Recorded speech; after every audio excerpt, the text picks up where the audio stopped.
Salam sejahtera untuk semuanya. Good morning, good late morning, peace be upon you all.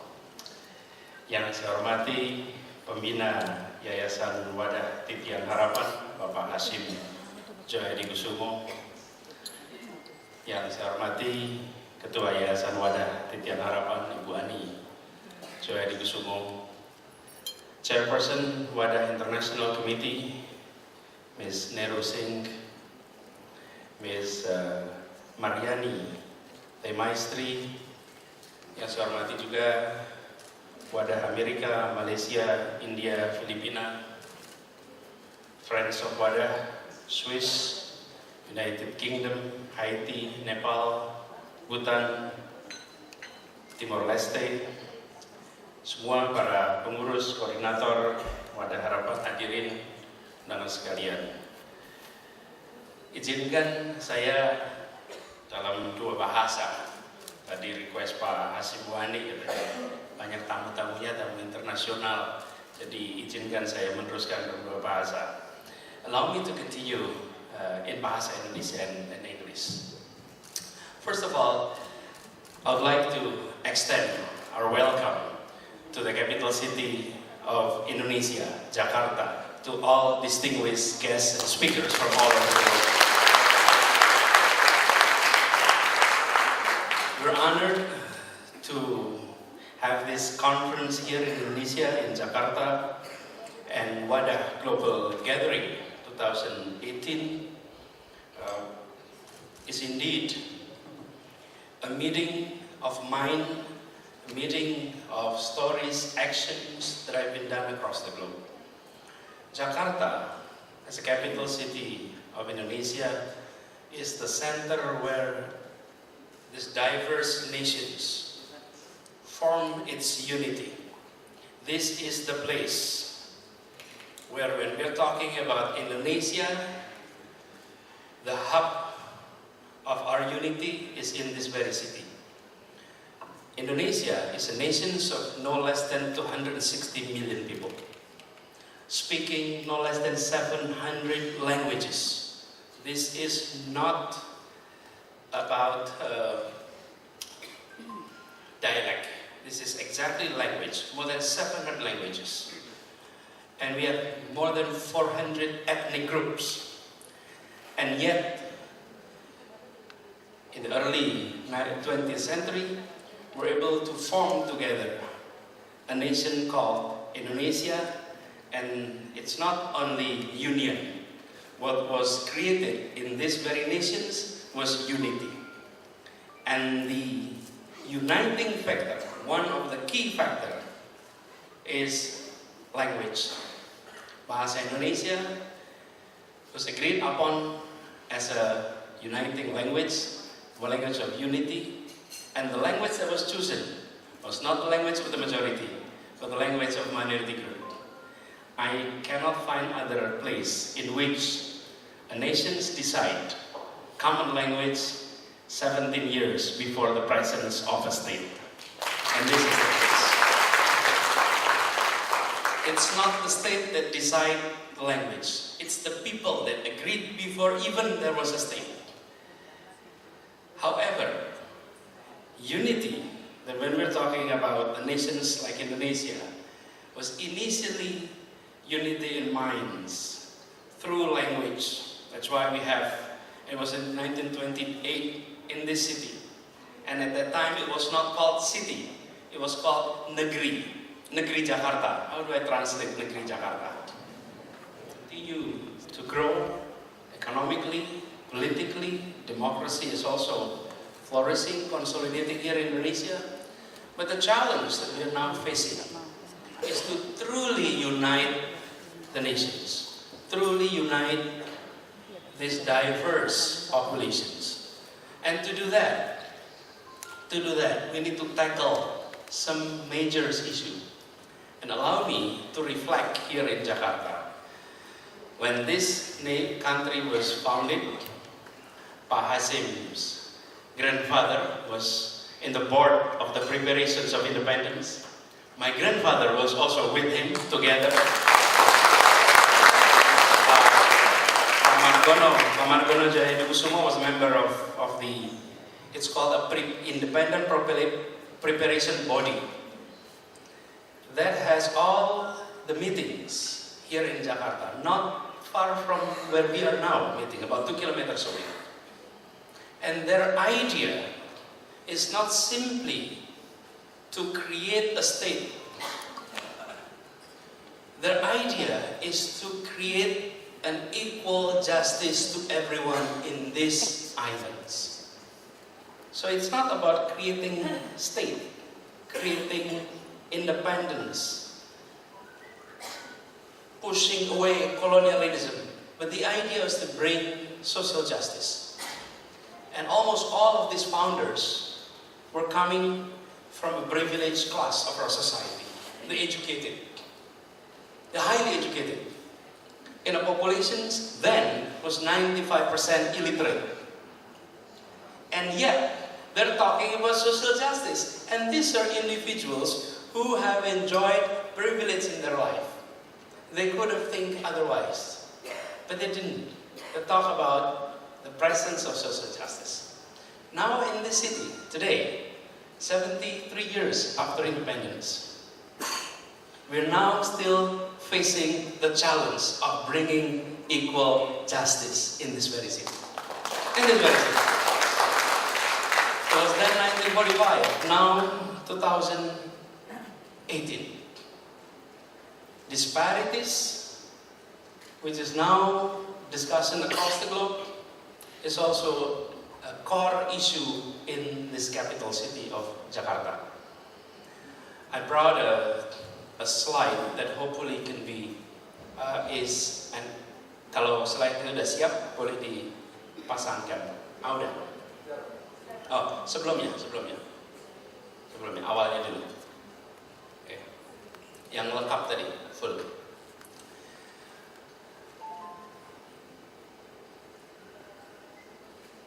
We know that it is a global phenomenon that disparities between nations, inequality between nations have sort of closened up. But disparities within nations were widening. So is Jakarta. Today in Jakarta, in a population of 10 million people, 48% of our populations were not homeowner. 40% of our populations don't have access to piped water, clean water. More than 35% of our youth never graduate from high schools. And if you're looking to the north of Jakarta, it's even worse. Half of our youth never graduate from high schools. This is social issues that need to be addressed by government. However, in doing so, the hand of government will not be enough. We need to do it together. Yes, we need to run programs. We need to ensure budget allocations meet our policy priority. And the approach, nanti aja dulu Pak, diturunkan dulu. And the approach that we need to do is what I call movement-based approach, not simply programmatic approach. And I'm learning this, not my inventions. It's our parents, our great-grandfathers did it. When this nation was founded, it was founded based on a movement spirit. Kalau ada fotonya Bung Karno pasang di sini, saya mau kasih contoh foto Bung Karno. In 1947-48, Indonesia was then 95% illiterate. 95% illiterate, then 95%. Can you imagine being a leader in a country where 95% of the population were illiterate?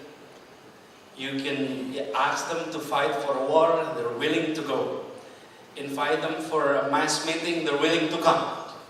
But give them a piece of paper and ask them to write their name, and they said, no way. Okay? So it is a tremendous challenge. And this is our first president, President Bung Karno. This picture was taken in March 1948 in Jogja, when the illiteracy eradication program was launched. He wrote in a blackboard, all this letter there. What I'm trying to present here, look at the banner there. It says, bantulah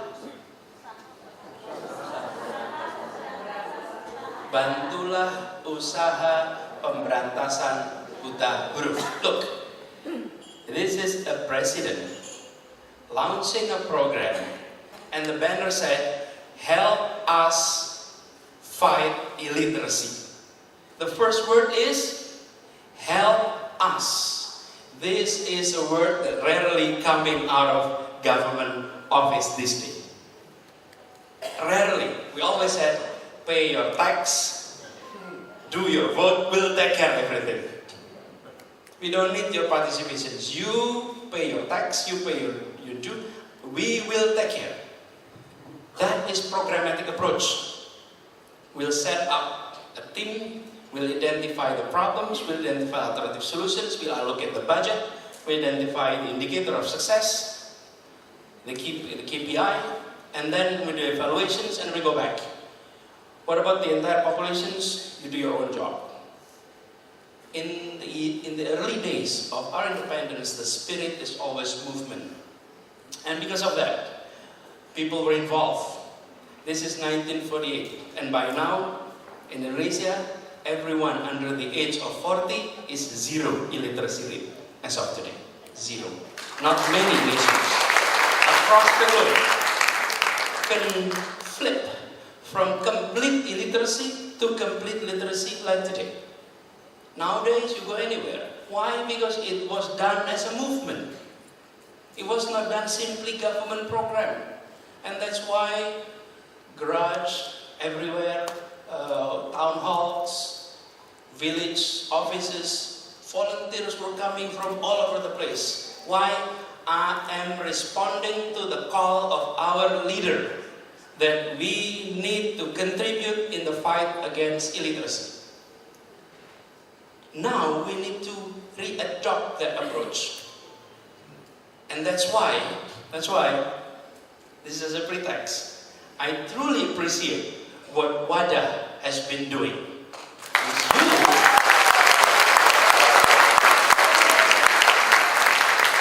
You are doing that side. The government haven't called for your duty and you're already involved. And you're involved not only here, you're across the globe. And this is exactly the spirit that our founders started. And that's why we have this Indonesia today. Because in our term, in English it's called movement, in our term it's called gotong royong. Gotong royong is the Indonesian word for movement, pergerakan, movement. You get everyone to get involved. One of the key success factor is ownership to problems. If you don't feel ownership to the problem, you don't want to be part of the solutions. Because you don't own the problem. And that's why our challenge today in Jakarta is to invite everybody to realize that inequality is our problem. Inequality is our challenge. Let's take care of this issue together. So, when we're talking about engagement, government and non-government, then there's 4 levels of engagement. Boleh tunjukkan yang 4 baris tadi. 4 level of engagement. Number 1, yang satunya lagi, yang tadi pernah yakin dia. Number 1 is, this is bahasa Indonesia, but it is translatable. Translatable, what I mean is this. You're originally English, we translate it to bahasa Indonesia. This is bahasa Indonesia of the English, and then I'm translating it to English again. Okay? Socialisasi, that's socialization, right? And then you have consultation, and then participation, and then Collaborations. Thank you, English. we're adopting from bahasa Inggris. But this is our challenge actually. Our vocabulary in bahasa Indonesia, we have now around 100,000 words. English, you have around 1 million words. And English language is growing every year about 7,000 languages, absorbing from everywhere. I think now in bahasa Indonesia need to grow. We're targeting, when I was Minister of Education, we're targeting double in 5 years. Hopefully we have more, so you don't have to use other languages as our words. But in international conference, it makes it easy to be presented. So, sosialisasi, konsultasi, partisipasi, and kolaborasi. What us as government has been doing most of the time is doing the first two. We set up program, we socialize the program.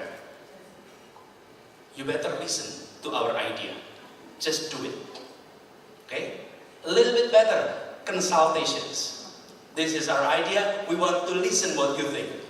But listen anywhere? Us. We make the decisions. You just pay your tax. We'll make decisions. We listen to you, but not always accommodating. The third part is participations. Meaning, we are going to set up programs, we provide rooms for others to do similar thing, but not engaging one another. The fourth level is collaborations. It's participations, but coordinated one another, which create true movement, true gotong royong. Our aim in Jakarta is to reach the fourth level of engagement. So, why we're doing that? We would like to move our city. And that's why I'm saying all of this, because at the end, I'll ask you to help. Fourth level of city, next one, yang tadi. In general, when we're talking about city, there are 4 levels of city. City 1.0, 2.0, 3.0, 4.0. And I believe this is bahasa Inggris ya. Bahasa Indonesia juga. City 1.0, government simply as administrator. And the people simply as customer, which is better. The 3.0 is government as facilitator and the people as participants.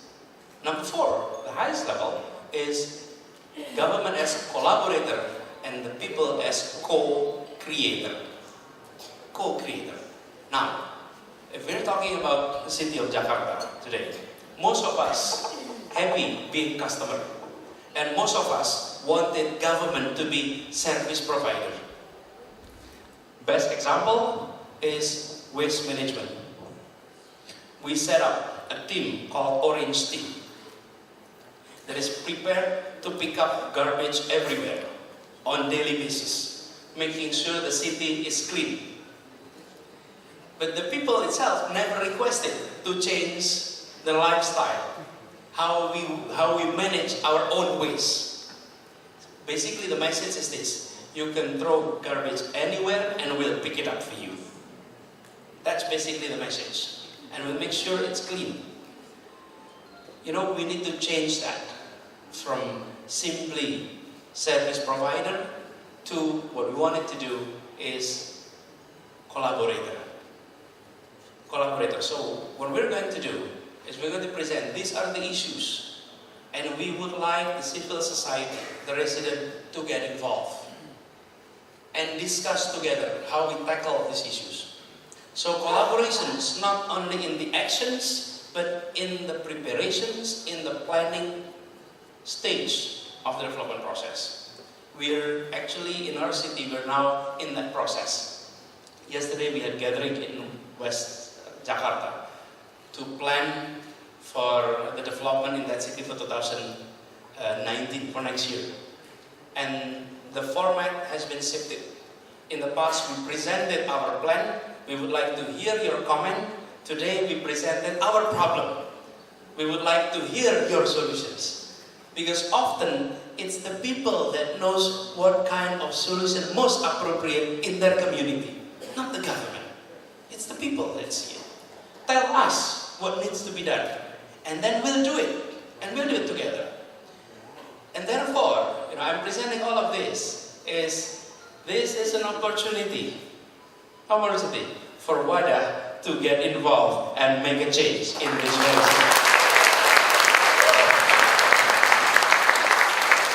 We are not going to ask simply for consultations. We would like you to get involved. And our challenge is very basics that needs to be done. If Jakarta can take care of basic needs of its populations, then we can take care of the rest of Indonesia. But if in Jakarta we cannot even take care of these basic issues, then how can we send a positive message about the entire country? Before I serve in government, I work just like you all, working in the social work. We set up a program called Indonesia Teaching Program. We recruited best university graduates, and then we deploy them to the remote areas in Indonesia. Remote area meaning truly remote. 3 hours flying from Jakarta, 38 hours by boat, big boat, and then 10 to 14 hours by small boat, and then motorcycles. It's like you're going back and forth Jakarta, London. They did there. And it's true. That's the reality of Indonesia. Imagine 17,000 islands. So we deployed the best.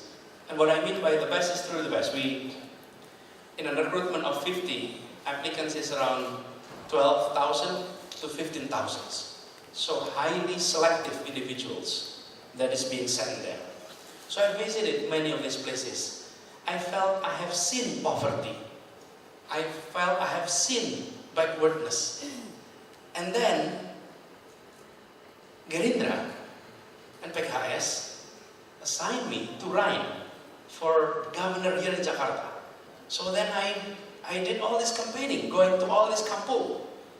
And I suddenly realized that when I visit all this kampung, I meet all these people, listen to their stories, I felt as if I have not seen poverty.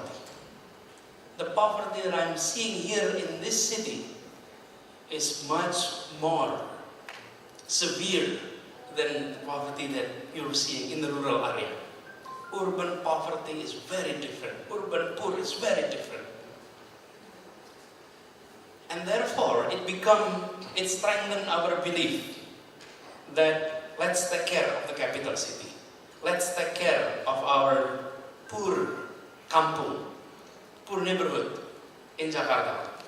And what we need to build is basic water, electricity, education, health services. If those basic needs were there, they will be able to participate in the market and feel the prosperity that this city is offering for its citizens.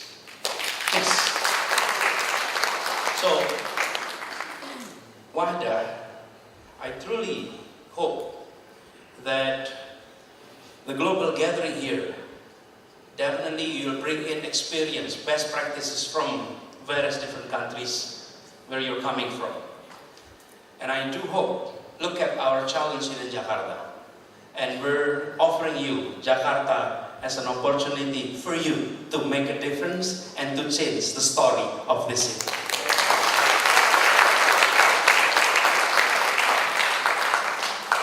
Because the name itself is Wadah Titian Harapan. You bring hope. Yes.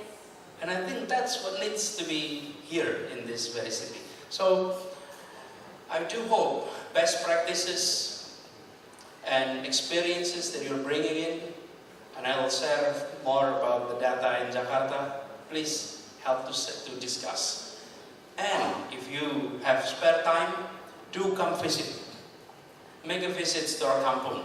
Not far from this hotel, you will be seeing various different neighborhoods.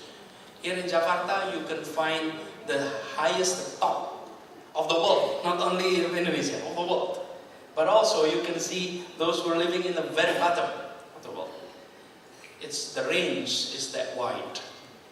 Come, visit, make conversations. You will, I believe, as I experience. So if someone asks me, what do you take out of the campaign a few months ago? What I take was this engagement, these stories. It's life-changing stories. So I do hope, not only in this room, of these conversations, but come and visit. And I do hope that your conference, your visit to Jakarta is a memorable one. And I do hope that this conference will come up with productive ideas, implementable ideas. And on behalf of the government of the province of Jakarta, I would like to welcome future engagement with Wadah and its members. Thank you. Assalamualaikum warahmatullahi wabarakatuh. Mengumpulkan para pekerja-pekerja sosial dari berbagai belahan dunia. Kita di ibu kota, Jakarta, punya banyak sekali tantangan dan juga pengalaman. Dan kita berharap pertemuan-pertemuan seperti ini akan memberikan manfaat karena pesertanya hadir dengan membawa pengalaman, pengetahuan atas masalah-masalah yang berbeda-beda di berbagai tempat. Dan ini merupakan proses pembelajaran. Dan itu saya mengapresiasi Wadah Titian Harapan yang sudah menyelenggarakan kegiatan ini. Seringkali ketika kita melihat ada masalah, tantangan, kita sering merasa ini spesifik khas Indonesia saja. Sebenarnya tidak. Banyak masalah-masalah sosial, banyak masalah-masalah kemasyarakatan yang sebenarnya pernah terjadi, pernah ada solusi di berbagai tempat-tempat yang lain. Karena itu justru pertukaran pengalaman menjadi penting. Jadi saya menyambut baik dan saya berharap konferensi ini bisa menelurkan gagasan perubahan yang bisa bermanfaat. Saya sampaikan tadi pada semuanya, kita ingin di Jakarta bahwa partisipasi akan kita buka, kolaborasi dilakukan, dan kesempatan termasuk bagi Wadah untuk terlibat. Apa yang dilakukan tiap institusi beda-beda, tergantung kepada pengalaman, tergantung kepada perhatian, tergantung pada fokus yang ada selama ini. Tapi ruangnya terbuka dan kita menyambut baik. Pak, terkait timba Pak di dekati baru Nanti kan belum keputusan. Kalau udah lupa, saya kan katakan setiap eksekusi baru saya ada keputusan. Pak, terkait timba Pak. Pak, Wakaf Satpol PP jadi dipecat Pak. Mau sholat Jumat dulu ya. Bisa nggak boleh sholat Jumat. Pendisiplinan. Pendisiplinan itu bukan berarti pemberhentian. Zamannya udah berubah. Dibina, diluruskan, dikoreksi, dan tiap orang, tiap pribadi itu pasti punya kemauan untuk taat pada aturan. Justru tugas kita adalah mendisiplinkan, meluruskan. Kalau sudah baik dipuji, kalau ada masalah ditegur, diluruskan gitu. Bukan kemudian sekadar gonta-ganti. Kalau bocornya surat Pak, udah ditahu siapa pelakunya Pak? Oh, udah sebentar lagi sholat Jumat ya. Oke ya. Nggak penting. Karena itu bukan. Oke ya, terima kasih ya. Ya, makasih banyak Pak.